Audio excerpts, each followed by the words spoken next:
हुआ क्या? आपने वो जो 1000 पॉइंट की रैली हमारे व्यूअर्स को कराई, उसके बाद आपका एक व्यू था कि शायद अब मार्केट एक डिक्लाइन के लिए तैयार है। फ्राइडे को ऐसा लगा कि शायद वो हम्म। जनरेट हुआ हो, लेकिन मंडे ने पूरी सिचुएशन वापस चेंज कर दी। वापस अब चेंज इस कर समय दिया। क्या व्यू है आपका निफ्टी और बैंक निफ्टी को लेकर? तो देखिए, चार्ट का सहारा लेकर बात करते हैं। मैं आशा करता हूं मेरी ये स्क्रीन आज आपको दिखाई दे रही है। तो जो जो निफ्टी की चार्ट आपके सामने अब है, जैसी ये लाल रेखा टूटेगी तब हम बेचेंगे, जो कि तकरीबन अगर आज 18,150 के नीचे बंद हो जाए तो, जो मुश्किल लग रहा है, या फिर अगर कल ये 18,300 के नीचे बंद हो जाएगा तो हम बेचेंगे। और देखिए, निफ्टी के साथ साथ मैं आपको बैंक निफ्टी की भी बात कह दूं, और मैं वापस रिपीट करूंगा, दोहराऊंगा ये बात को, कि इंडाइसेस इस वक्त हमारी विवशता है, उन्हें हमें ट्रेड करना ही पड़ेगा क्योंकि वो सारे सेंटीमेंट को ड्राइव करती हैं। बैंक निफ्टी देखिए ऑलरेडी रेखा को तोड़ चुका था उस दिन, और अब ये वापस लड़खड़ा रहा है, उसके ऊपर वापस नहीं जा पा रहा है। तो आज भी अगर बैंक निफ्टी तकरीबन 43,300 के नीचे बंद आया तो हम घर पे बेचान लेके ही जाएंगे। बैंक निफ्टी आगे चल रही है, पर इंडेक्स हमारी मजबूरी है, और बहुत बड़े मौके इंडिविजुअल स्टॉक्स में है। बहुत बड़े मौके इंडिविजुअल स्टॉक्स में हैं, तो फिर एक काम करते हैं, एक एक करके शुरुआत करते हैं। कोई चलिए 2 या 3 स्टॉक्स जो इस समय आपको सबसे अच्छे लग रहे हैं, उन पर बात करते हैं सबसे पहले। बहुत संक्षेप में देखिए, अनुज, मेरा ऐसा अनुमान है कि बहुत सारे बी ग्रुप के स्टॉक्स ऑलरेडी इतनी बुरी तरह से कूटे जा चुके हैं कि वो 14,000 निफ्टी का भाव दिखा के अब 22,000 की तरफ चाल को शुरू कर चुके हैं। और ये मार्केट्स का छद्म है कि लार्ज कैप्स का वो करेक्शन अब आना बाकी है। तो अगर कबीरदास जी की दो लाइन में कह सकूं, थोड़ा रोचक बनाने के लिए वार्ता को, कि बिन मांगे मोती मिले, माले मांगे मिले न भीख, तो ऐसे ऐसे मोती भरे पड़े हैं जिनको आपको संयम के साथ 6 महीने 8 महीने का व्यू लेना होगा। पूरे का पूरा ब्रोकिंग सेक्टर, हमने लास्ट टाइम आपके साथ बॉम्बे स्टॉक एक्सचेंज आइडेंटिफाई किया। अब ब्रोकिंग के जितने भी स्टॉक्स है, मुझे लगता है ये 2 गुना 2.5 गुना हो जाएंगे।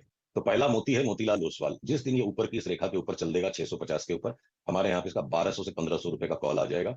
हड़बड़ा के न ले, जब ये ब्रेकआउट आए तब ले, और अगर कोई निवेशक है तो आप इकट्ठा कीजिए, नीचे हो सकता है 480 भी हो जाए। आईसीआईसीआई सिक्योरिटीज दूसरा ब्रोकिंग स्टॉक है जो ऑलरेडी ब्रेकआउट दे चुका है। अब इसमें और संयम की जगह नहीं बची है।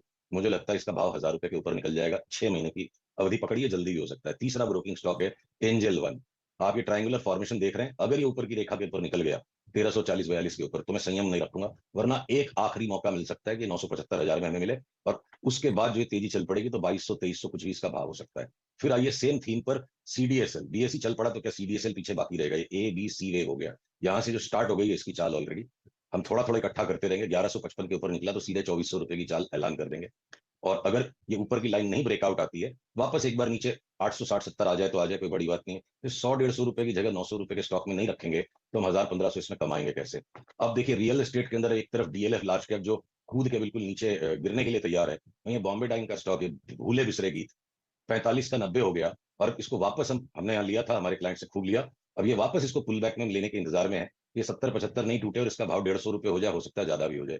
India bull housing finance long term, जो इसका डिस्ट्रक्शन, वैल्यू डिस्ट्रक्शन होना था, नया घोड़ा नया दांव, मैनेजमेंट में काफी परिवर्तन है, उस पर टिप्पणी नहीं करूंगा। ये ऑलरेडी ब्रेकआउट आ चुका है, मुझे इसका अगला पड़ाव 175 दिखता है। और उसके बाद आप समझ लो 116 के स्टॉक, आप 106 रुपए के स्टॉप लॉस से ले लो इसे, और डिलीवरी जितनी पोजीशन लो, भले ये स्टॉक्स अगर एफ एंड ओ में मिल भी जाते हैं कभी, तो हर चीज में सट्टा करना जरूरी नहीं है। अब आप Indiabulls housing finance, Bombay dyeing, या Indiabulls real estate, LIC housing finance जैसा स्टॉक, ये मुझे लगता है 370 जो हो चुका, 320 से कहीं 20-30 रुपया नीचे मिल जाए, 550-600 की 40 में निकल गई। तो एक तरफ ये जो साइड पॉकेट्स के स्टॉक्स हैं, ये बिल्कुल उन्माद की तरफ जाने को तैयार है, और दूसरी तरफ निफ्टी के 50 के 50 स्टॉक में मेरे पास आज की सुबह कहीं पे भी बाई सिग्नल नहीं है। अगर ये गिरेंगे तो सारे गिरेंगे। ओके, बड़ी अच्छी अच्छी टिप्पणी करी है यहाँ पर सर ने। बिन मांगे मोती मिले, मांगे मिले न भीख। और पहला मोती मोतीलाल ओसवाल था, और उसके बाद ऐसी सिक्योरिटी, सीडीएसएल, सब पे एक एक करके टिप्पणी करी। अच्छा, आपकी सुशील जी जो एक कॉल थी ना, बीएससी वाकई बेहतरीन थी। मुझे याद आ रहा था, मंगलवार का दिन था, तारीख थी 24 मेरे ख्याल से, नहीं 25 तारीख को मुलाकात हुई थी हमारी, 25 अप्रैल को, और भाव था करीब 460 का। It's now 542। अच्छा, अभी आपने कहा कि इंडेक्स में आपके पास एक ऐसा स्टॉक कोई भी नहीं है जिसमें आप बाय कर पाएं, लेकिन मैं एक आपसे व्यू पूछना चाहूंगा सर। जब निफ्टी नीचे नहीं आ रहा है, और इस बार जब हम मई में एंटर कर रहे थे या फिर अप्रैल में एंटर कर रहे थे, सबसे ज्यादा शॉर्ट रोडओवर्स हुए थे आईटी में। निफ्टी आईटी थोड़ी संभलने की कोशिश करता हुआ, आपका व्यू निफ्टी आईटी पे क्या है? और अगर संभलने की कोशिश कर रहा है और शॉर्ट कवरिंग आएगी, तो सबसे ज्यादा क्या भागेगा सर? अगर शॉर्ट कवरिंग आएगी, ये आपने एक अजम्पशन कर लिया और मैं अजम्पशंस नहीं करता, तो आईटी ही एक ऐसा क्षेत्र है निफ्टी के सारे स्टॉक्स में, जो आईटी के 3 मेजर स्टॉक्स, उनको हम बेचेंगे नहीं, उनको हम लेने के इंतजार में कि अगर करेक्शन आया तो 5-6% उनको वापस नीचे लेंगे।